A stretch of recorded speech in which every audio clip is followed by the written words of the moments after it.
the Velar mining ship found Earth by accident.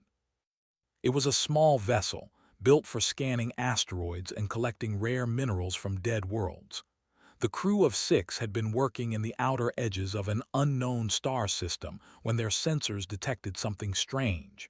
Radio waves, organized patterns, the unmistakable signature of primitive technology.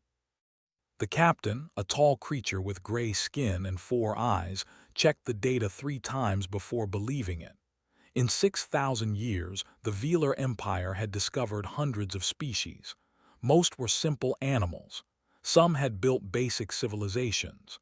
None had ever posed a threat. He sent a message to the High Command and continued his work. Within 3 days, the response came.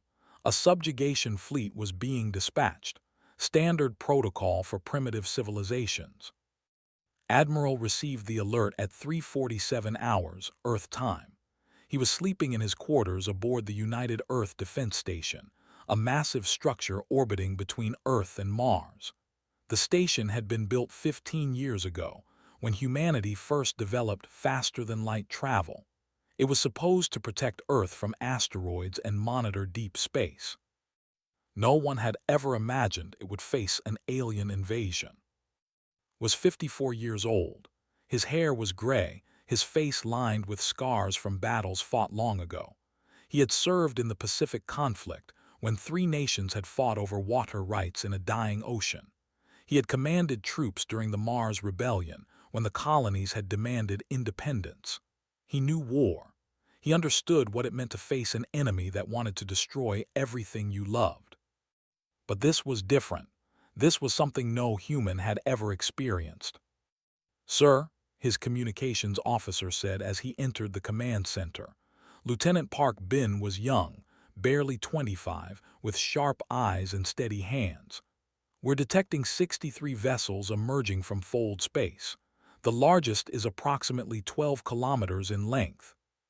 Studied the tactical display.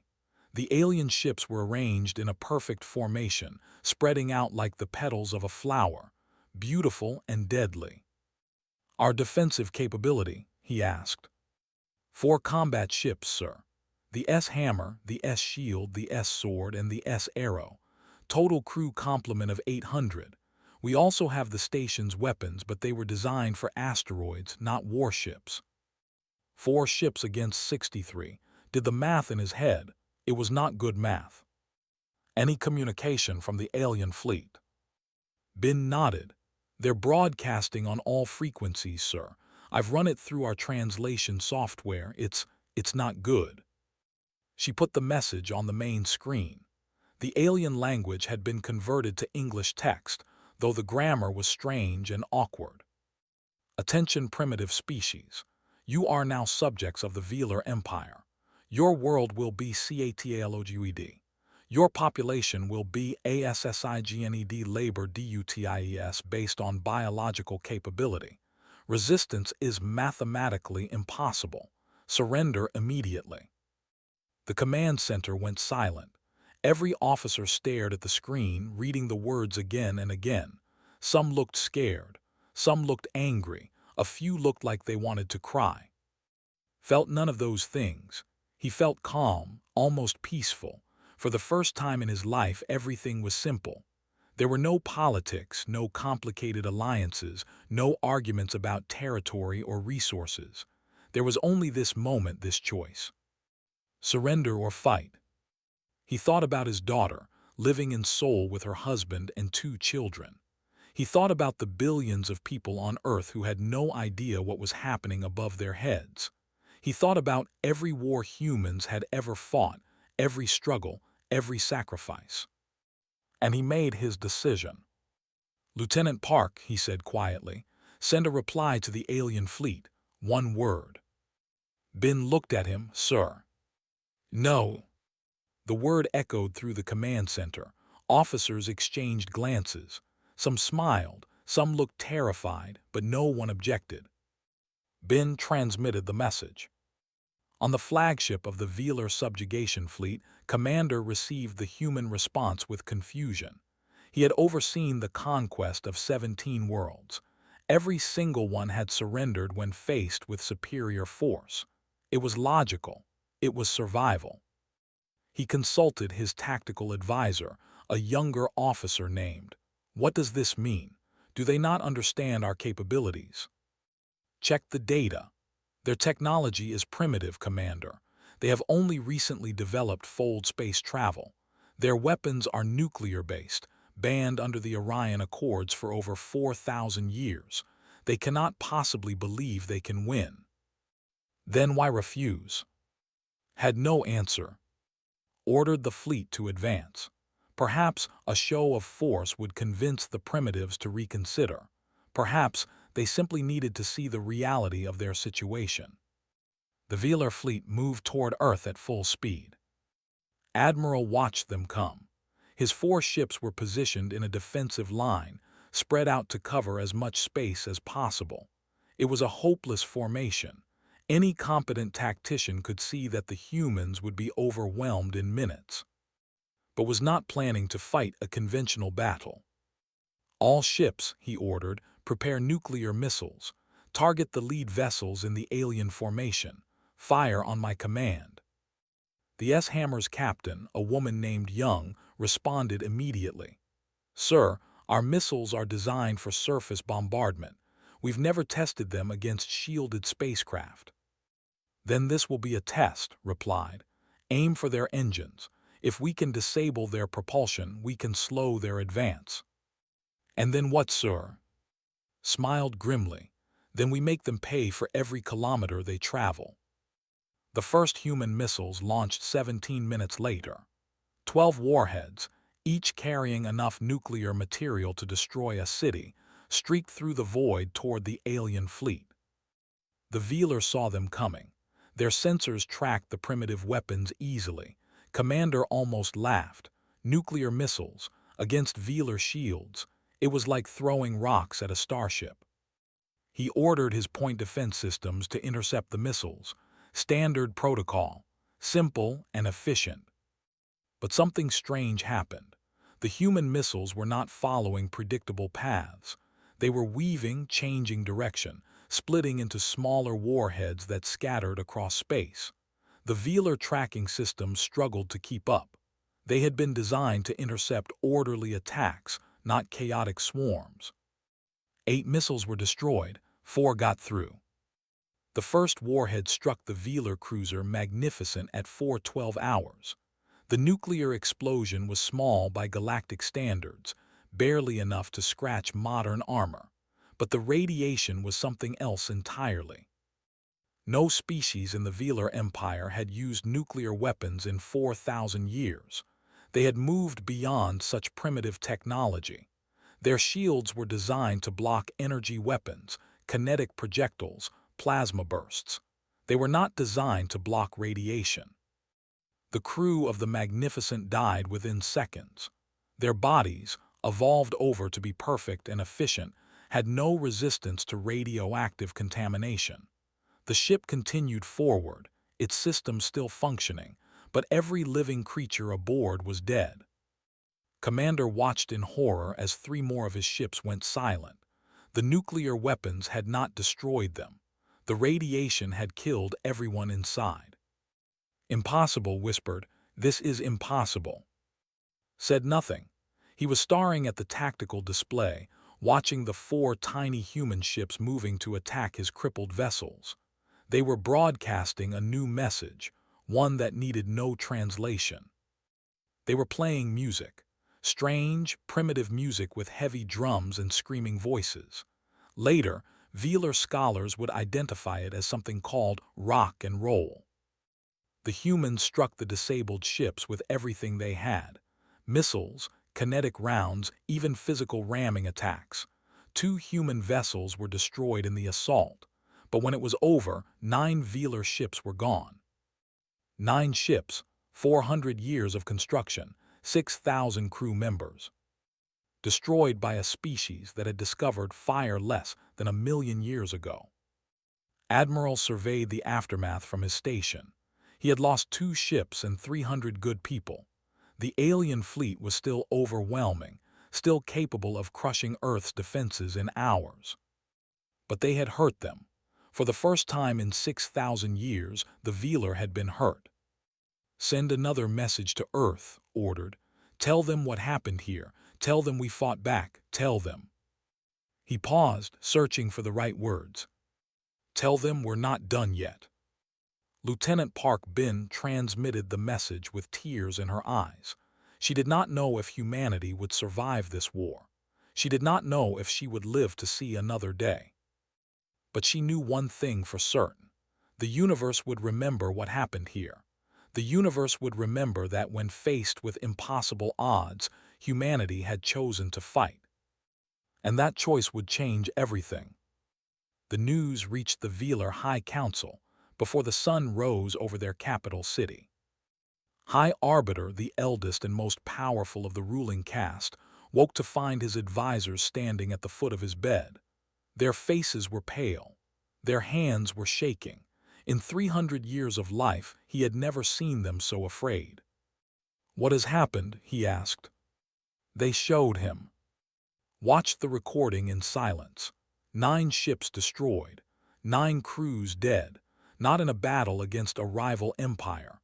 Not against some ancient enemy with superior technology. Against primitives. Against a species that had not even left their own star system until a few decades ago. "How is this possible?" he whispered. His chief advisor, a thin creature named Moore, pulled up the tactical analysis. "The humans used nuclear weapons, radiation-based. Our shields are not designed to block this type of energy. Our bodies have no natural resistance. We abandoned nuclear technology 4,000 years ago. It was inefficient, dangerous." "The humans do not care about efficiency," Moore replied. "They care about results." Rose from his bed and walked to the window. The sun was rising over the capital, painting the ancient towers in shades of gold and orange. This city had stood for 6,000 years.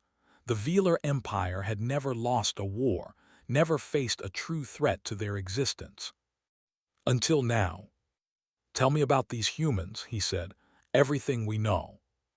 The briefing took hours. Moore gathered intelligence officers, scientists, and cultural analysts. They projected images onto the walls of his chamber, filling the room with pictures of the strange, soft-bodied creatures called humans. They were weak by Velar standards. No natural weapons, no armor, no claws or fangs. Their bodies were inefficient, requiring constant food and water and rest. They aged quickly and died easily. But they had something else, something the Velar had never seen before. "They call it war," Moore explained. "Not conflict, not dispute, war, total struggle for survival. They have been doing it to each other for their entire history." Studied the images. Human armies marching across burned landscapes, cities reduced to rubble, weapons of increasing destruction, from sharpened sticks to nuclear bombs. "They fight their own kind?" he asked. "Constantly. They have thousands of words for different types of violence. They have developed entire philosophies around killing. Their greatest scientists spent their lives creating better ways to destroy each other. And yet they survived. Every time, plagues, famines, ice ages, their own weapons. Nothing has killed them, they simply adapt." Felt something cold growing in his chest. It took him a moment to recognize it. Fear. He had not felt fear in centuries. "There is more," Moore continued. "The human bodies are problematic." He displayed biological scans taken from the recovered remains of human soldiers killed in the initial battle. The data was disturbing. Every human is host to thousands of different microorganisms, bacteria, viruses, parasites, things that live inside them on their skin, in their digestive systems. They carry diseases that would kill any Velar within hours. "They are sick." "No, they are healthy. Their immune systems have evolved to fight these organisms constantly. Their bodies are, and they do not even notice." Moore paused, letting the implication sink in. "High Arbiter, if even one human sets foot on a Velar world, they could spread contamination that would kill millions. They do not need weapons to destroy us. They simply need to breathe. Sat in silence for a long time. Outside, the city continued its morning routines. Citizens went to work, children went to school, life continued as it had for thousands of years. None of them knew how close they were to extinction. On Earth, a different kind of meeting was taking place. Doctor worked in a laboratory deep beneath the Seoul Research Institute. She was 38 years old, with tired eyes and calloused hands. Before the alien attack, she had studied bacteria. Now she studied something far more interesting. The Velar corpses had arrived 3 days ago, recovered from the destroyed ships by Earth's salvage teams. They were kept in sealed containers, isolated from any possibility of contamination, and her team worked around the clock to understand them. Their biology is remarkable, she told the United Nations Emergency Council via secure video link. Every system is optimized. No genetic defects, no vestigial organs, perfect immune systems that have never been challenged. General Sung, commander of Earth's combined military forces, frowned at her image. He was a large man with a soldier's build and a politician's voice. That should make them stronger than us. No, replied. It makes them fragile. They have never had to fight. Their bodies have never learned to struggle. One of my assistants sneezed near a sealed container, and the tissue samples inside started breaking down. A common cold virus penetrated our containment. It killed the samples within hours. The council members exchanged glances. Some looked hopeful, others looked scared. "What are you saying, Doctor?" asked Secretary General Ho, a thin man with gray hair and worried eyes. "I am saying that we are, by their standards, a biological nightmare. Every human being carries enough pathogens to devastate an entire Velar city.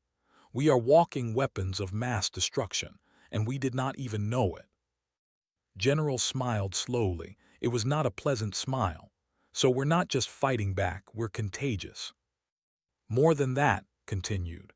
"Their technology is based on the assumption that their enemies will be similar to them. Their shields, their weapons, their medical systems, all designed for clean, efficient species.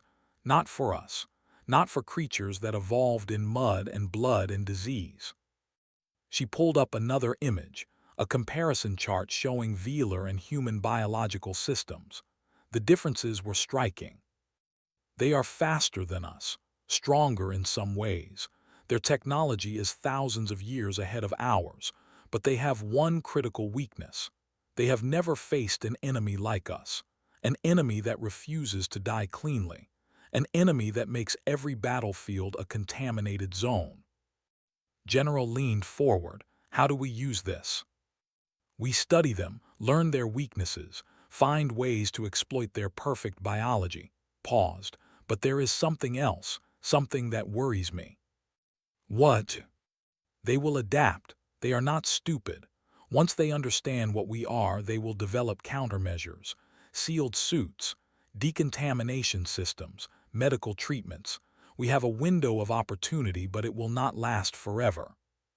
Secretary General nodded slowly. "Then we must move quickly. Doctor, you have unlimited resources. Whatever you need, you will receive. This research is now the highest priority of the United Earth government." The meeting ended an hour later. Plans were made. Resources were allocated. A species that had spent its entire history fighting itself was now turning all that experience outward. In the Velar capital, High Arbiter made his own decisions. "We will send more ships," he told his council. "A proper invasion force, not for conquest, for extermination. These humans are too dangerous to subjugate. They must be destroyed completely." "High Arbiter," Moore objected, "the other species will notice.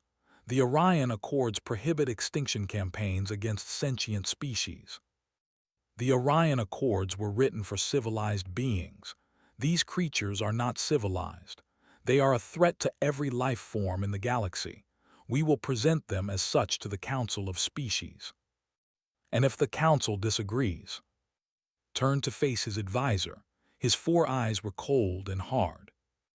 Then the Council will learn what we have learned, that some species are too dangerous to allow to survive, that some threats must be eliminated before they grow beyond control. He looked out the window at his ancient city. The humans have started a war they cannot win. They simply do not know it yet. But somewhere in the back of his mind, a small voice whispered doubts. The humans had done the impossible once already. They had hurt the Velar Empire. They had killed Velar soldiers. What if they could do it again? What if they could do worse? Push the thoughts away. He had work to do, an extermination to plan, a species to destroy. He did not know it then, but he had already made the greatest mistake of his 300 years. He had assumed the humans would fight like every other species the Velar had conquered. He was wrong. The humans would fight like humans, with everything they had, with weapons and diseases and rage and hope. They would fight until they won or until the last one of them was dead. And the galaxy would never be the same. 6 months had passed since first contact. The Velar had committed 200 ships to the Sol system. They had expected an easy conquest, a quick campaign to eliminate a primitive species. Instead, they found themselves trapped in a war unlike anything in their history. They had lost 87 ships. Commander Jin stood on the bridge of the S Defiance, watching the stars through the main viewport. She was 29 years old, small and thin, with short black hair and calm eyes. Before the war, she had been a cargo pilot, running supplies between Earth and the asteroid belt. It was boring work, but it paid well. Now she commanded a squadron of 12 fast-attack corvettes. Her ships were small, barely armed, and could not survive a direct fight with any Velar vessel. That was fine with her. She had no intention of fighting directly. Contact, her tactical officer reported.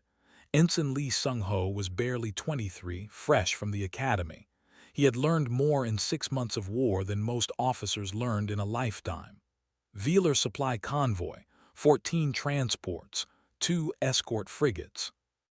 Jin studied the display. The convoy was moving through a gap in the asteroid field, a narrow passage that saved hours of travel time. The escorts were positioned close together, their sensors overlapping. Standard Velar formation, efficient and logical. That was the problem with the Velar. They always did the logical thing. "Show me their patrol pattern," Jin ordered. Sung-ho pulled up the data. The escorts moved in synchronized orbits, sweeping their sensors across the surrounding space. Every 37 seconds, there was a blind spot, a small window where a fast ship could slip through undetected. Jin smiled. "All ships prepare attack pattern Omega. We go in 3 waves. First wave targets the lead escort. Second wave hits the transport engines. Third wave cleans up survivors." "Sir," Sung-ho hesitated. "Standard doctrine says we should disable the transports first, cut off their escape route." "Standard doctrine is what got the Velar into this mess," Jin replied. "Their computers are programmed to protect the transports. If we hit the transports first, the escorts will move to cover them. They'll block our firing lines and force us into a prolonged engagement. But if we hit the escorts first, the transports will panic, some will run, some will surrender. The escorts will try to chase them, spreading themselves thin." Jin's smile widened. "Chaos is our friend, Ensign. The Velar have never fought in chaos." The attack began at 1847 hours. 4 corvettes dropped out of fold space behind the lead escort, their missiles already launching.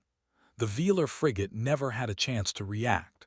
8 nuclear warheads struck its engine section simultaneously, converting the sleek warship into a cloud of burning debris. The second escort tried to respond.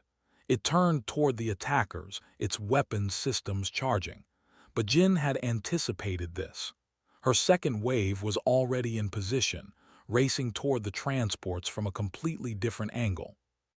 The escort commander faced an impossible choice: Chase the attackers or protect the convoy. He chose logic. He moved to protect the transports.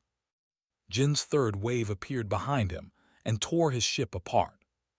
The battle lasted 4 minutes. When it was over, 11 Velar transports had surrendered.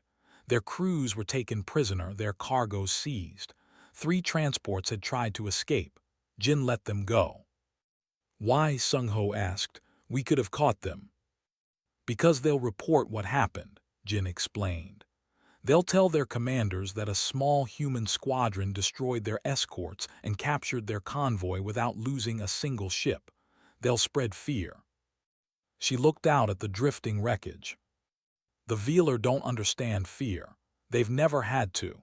Every war they've fought has been against species that surrendered when faced with superior force. We're teaching them something new. We're teaching them what it feels like to be hunted. Back on Earth, the war had transformed human society. The old rivalries were gone. The nations that had spent centuries fighting each other were now working together.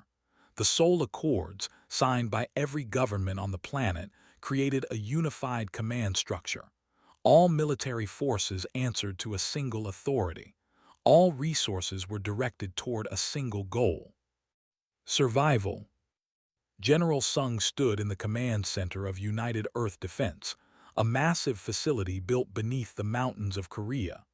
Screens covered every wall, displaying tactical data from across the Sol system. Officers worked at hundreds of stations, coordinating fleets, managing supply lines, planning operations. It was the largest military operation in human history. Production report ordered. His aide, Colonel Han Mi-young, pulled up the numbers. 12 new corvettes completed this week. 2 heavy cruisers launched from the Mars shipyards. Ammunition production up 15% from last month. Not enough, muttered. We need more ships, more weapons, more everything. Sir, we're already running triple shifts at every factory on 3 planets. Any more and we risk breakdown. Shook his head. The Velar have been building ships for 6,000 years. We've been doing it for 6 months. We're not going to beat them by matching their production. We need to be smarter. He turned to the main display, where a map of the Sol system showed the positions of both fleets. The Velar controlled the outer system. Humanity held the inner planets. Between them was a contested zone, a dangerous space where neither side had clear advantage. What's the status of Project Sunrise? Asked. Mi-young checked her tablet. Final testing complete. The weapon is ready for deployment. Good, send word to Commander. I have a special mission for her squadron. Across the galaxy, High Arbiter was receiving his own reports. Losses continue to mount, his advisor more explained. The humans have developed new tactics. They strike without warning, destroy isolated units, and disappear before we can respond. Then we hunt them down, replied. Send more ships, overwhelm their defensive positions. We have High Arbiter 3 times. Each time they retreat before our main force arrives. They refuse to fight on our terms. Then change our terms, adapt. More hesitated. High Arbiter adaptation is difficult. Our military protocols have been developed over thousands of years.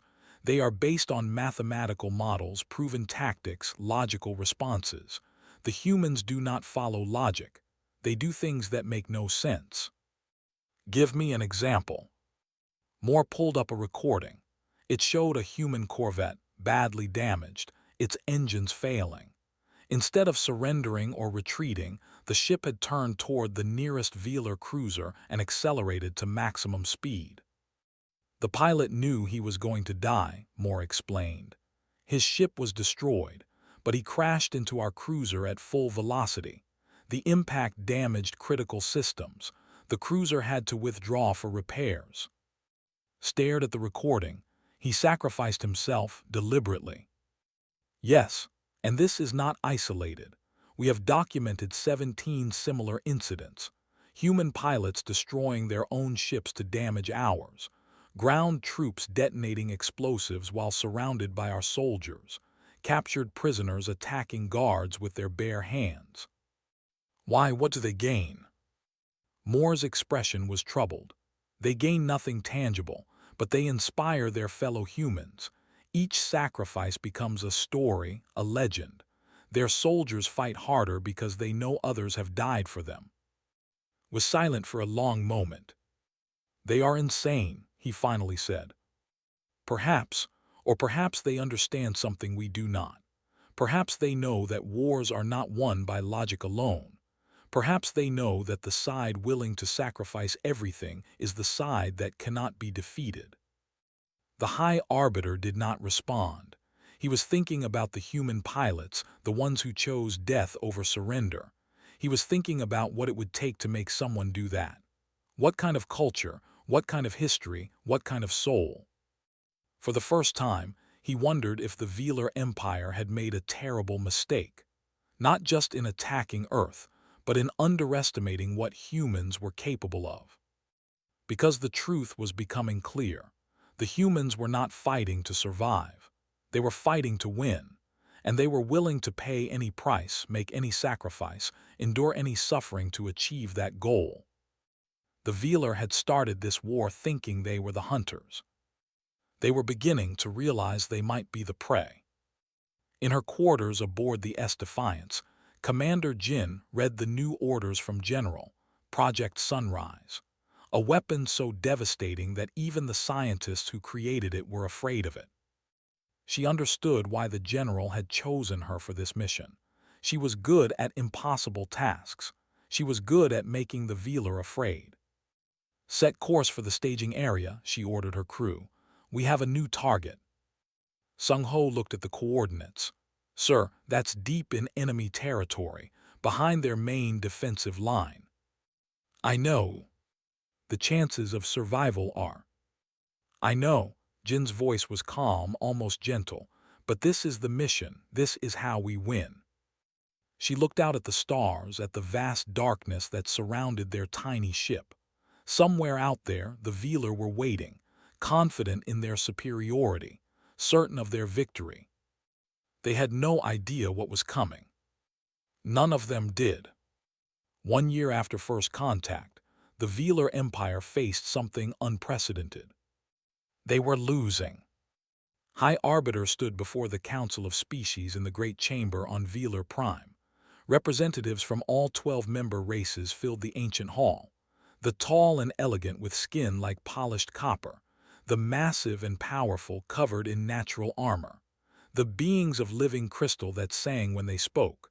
9 other species, each unique, each powerful, each loyal to the Empire. All of them were afraid. The situation is worse than we reported, admitted. There was no point in hiding the truth. The other species had their own intelligence networks. They already knew. The humans have pushed our forces back to the line. They have captured or destroyed over 300 of our vessels. The ambassador rose. He was called, or a diplomat of great experience.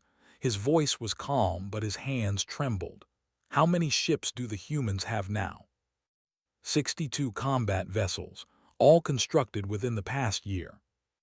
Murmurs rippled through the chamber, or his composure cracked slightly. Impossible. No species can build a war fleet that quickly. The infrastructure alone would take decades. They are not building from nothing, explained. They are converting. Every factory, every shipyard, every resource on their planet has been redirected to military production. Their civilian population has volunteered for military service in numbers that defy our models. Volunteered, the representative, a warrior named, seemed confused. You mean they were conscripted? No, they volunteered, millions of them. They line up at recruitment centers waiting days for the chance to fight. They donate their possessions, their labor, their lives, not because they are ordered to, because they choose to. The chamber fell silent. Continued pulling up human transmissions on the central display. They call it a war economy. They have done this before, many times, against each other. The images showed human history. Factories producing weapons around the clock. Cities transformed into military bases, populations united by shared purpose. The chaos of total war turned into the most efficient production system any species had ever created. "We assumed they would collapse," said. "We assumed their primitive society could not handle the stress of prolonged conflict. We were wrong. Conflict makes them stronger. It brings them together. It unleashes capabilities they did not even know they possessed." The representative spoke, his crystal form vibrating with harmonic tones. "What do they want? Perhaps terms can be negotiated. If they seek territory, resources, recognition." "They wanted those things 6 months ago." His voice was heavy. "They sent diplomats, made reasonable demands, leave their system, apologize for the attack, promised to never threaten them again." "Those are acceptable terms," Or said hopefully. "Surely we can." "They no longer respond to diplomatic communications." The hope in Or's eyes died. "They have learned something about us," continued. "Something that changed everything. They learned that the Velar Empire has never lost a war. Not once in 6,000 years. Every conflict we have fought has ended with the enemy's submission or extinction." Nodded slowly. "This should encourage them to surrender. No species can stand against the full might of the Empire." "No, it convinced them that surrender means death. They believe, correctly, that we would never allow a species capable of defeating us to survive. So they have decided to ensure their survival the only way they know how." Activated a star map. The territory of the Velar Empire spread across the display, 4,000 systems spanning half the galaxy. But there was something new on the map. A red zone spreading outward from Sol like blood from a wound. "They are no longer fighting to defend their territory. They are fighting to take ours. They intend to conquer or destroy the Velar Empire entirely." The chamber erupted in chaos. Representatives shouted, argued, demanded explanations. The called for immediate retaliation. The demanded diplomatic solutions. The sang notes of distress that shattered glasses on nearby tables. Waited for silence. When it finally came, he spoke the words that would change galactic history. "We have two options. We commit everything we have to destroying the humans, every ship, every soldier, every resource. We burn their worlds, kill their people, wipe their species from existence." Or we're asked. "Or we negotiate from a position of weakness. We accept their terms, whatever they may be. We allow a hostile species to exist at the edge of our territory, knowing that they will never forgive us for what we started." Slammed his armored fist against his chair. "Extinction. There is no other choice. These creatures are too dangerous to allow to live." "I agree," said quietly, "but I am not certain we can succeed." That statement shocked the Council more than anything else.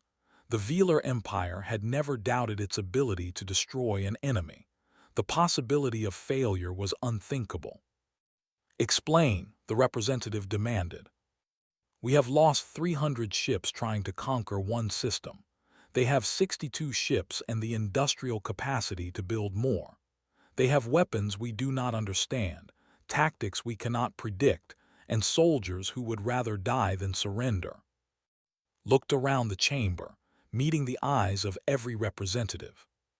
"To destroy them, we would need to commit our entire military, every fleet, every garrison, every defensive force. It would take years. We would suffer losses unlike anything in our history. And while we are focused on the humans, what happens to the rest of the empire?" The representatives understood. The Velar military did not just fight wars. It maintained order, protected trade routes, suppressed rebellions, kept the 12 species working together instead of tearing each other apart. If the military was committed to a war of extinction against Earth, the Empire would be vulnerable. Other species, long conquered and resentful, might see an opportunity. The careful balance of power that had held for 6,000 years might collapse. "So we do nothing," demanded. We let these primitives threaten us without response. We prepare, replied. We build more ships, train more soldiers, develop new weapons, and we wait for the humans to make a mistake.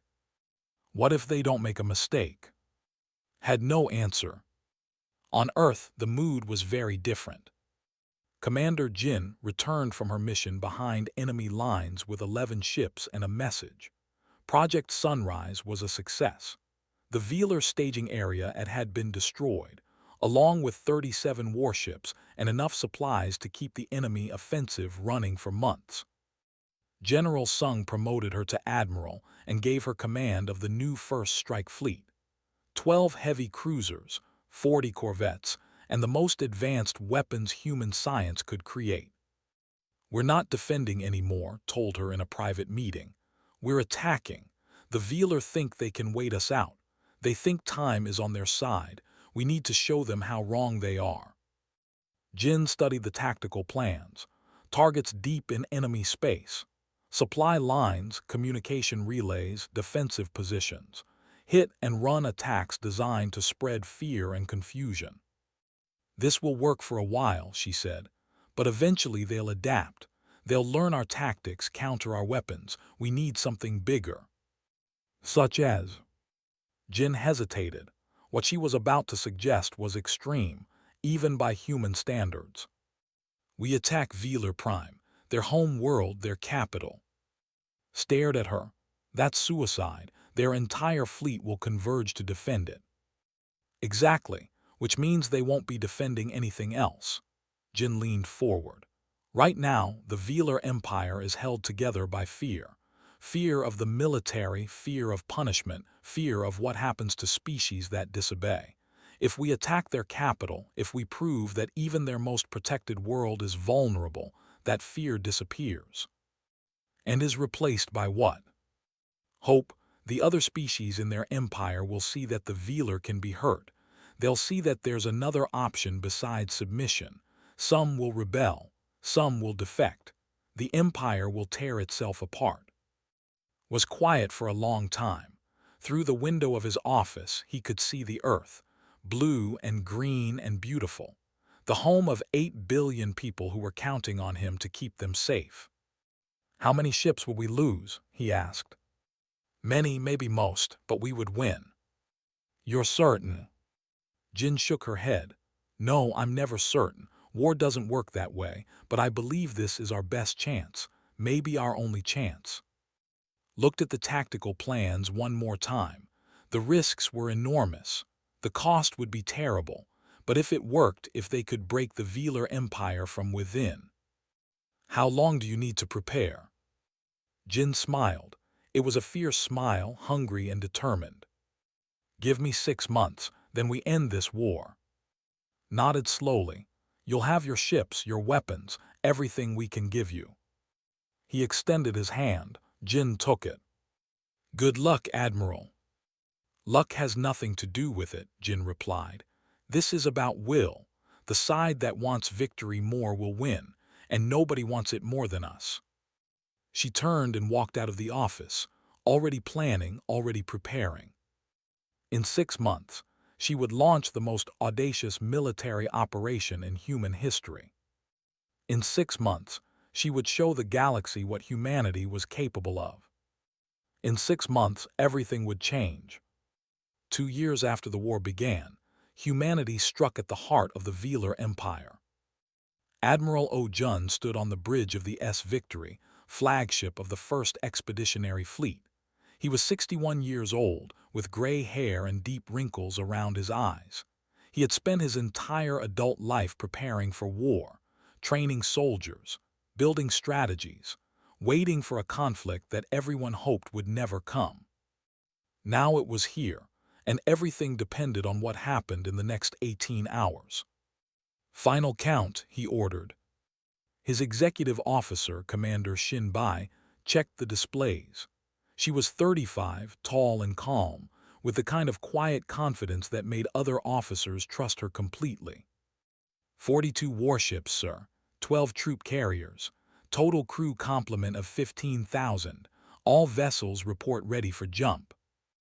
Oh nodded. It was the largest human fleet ever assembled. It was also nowhere near large enough. The Velar had over 1,000 ships defending their home system. They had orbital stations, planetary shields, defense satellites. Their military protocols, developed over 6,000 years, were designed specifically to repel invasions. No enemy had ever reached Velar Prime. Most never even got close. O was planning to change that. The jump will last 18 hours, he told his officers. Continuous fold space transit at maximum speed will emerge in orbit around their capital before they know we're coming. Captain Iambora of the S Vengeance raised her hand. She was 42, a veteran of the early battles with scars on her face and fire in her eyes. Sir, an 18-hour jump has never been attempted. The stress on the drives will be considerable, O agreed. We estimate a 12% failure rate. Ships that drop out of fold early will be stranded behind enemy lines. The officers exchanged glances. 12%. That meant 5 ships would probably not make it. 5 crews, almost 2,000 people. I won't lie to you, O continued. This mission will be costly. Many of us will not survive, but if we succeed, we end this war. We break the Velar Empire forever. He looked around the bridge, meeting the eyes of every officer. The Velar believe we cannot reach their home world. That belief is the only thing holding their empire together. When we prove them wrong, everything changes. The conquered species will see that the Velar are not invincible. They'll see that there's hope. Captain Iam stood at attention. The Vengeance will lead the jump, sir. If anyone is going to test those drives, it should be us. O smiled. I expected nothing less. All ships prepare for jump. We leave in 30 minutes. The fleet moved into position. 42 warships arranged in a tight formation, their fold space drives warming up. On the bridge of every vessel, officers and crew prepared for the longest and most dangerous journey of their lives. O thought about the billions of people back on Earth, the children who would grow up in a galaxy at war, the families who had already lost loved ones, the future that hung in the balance. Engage jump drives, he ordered. The stars stretched and twisted. Reality folded in on itself, and the human fleet disappeared into the void. The transit was hell. Fold space was not meant for extended travel. The human body, adapted for life on solid ground under a blue sky, struggled to cope with the strange physics of compressed space-time. Soldiers vomited. Officers collapsed. Medical teams worked around the clock, treating everything from headaches to seizures. 4 ships dropped out early. Their drives failed, leaving them stranded in unknown space, light years from any help. The crews knew they would probably die there. They sent final messages to their families and waited for the end. But 38 ships made it through. They emerged in orbit around Velar Prime at 8:47 hours local time. Below them, the capital world spread out like a jewel. Cities covered the surface, connected by gleaming transportation networks. Orbital stations floated in carefully arranged patterns. Defense satellites hummed with dormant energy. None of them had detected the incoming fleet. The sensors were designed to spot ships approaching through normal space, not vessels emerging from impossible jumps. For 30 precious seconds, the humans had complete surprise. All ships, O commanded, weapons free. The first missiles launched before the Velar even knew they were under attack. Kinetic rounds, nuclear warheads, plasma charges. Everything humanity had learned to build in 2 years of war, concentrated on the orbital defenses of an enemy that had never been attacked at home. Defense satellites exploded. Orbital stations crumbled. The planetary shield flickered as generators across the surface were overloaded by the sudden assault. And then the Velar responded. Ships emerged from hidden positions. Reinforcements jumped in from nearby systems.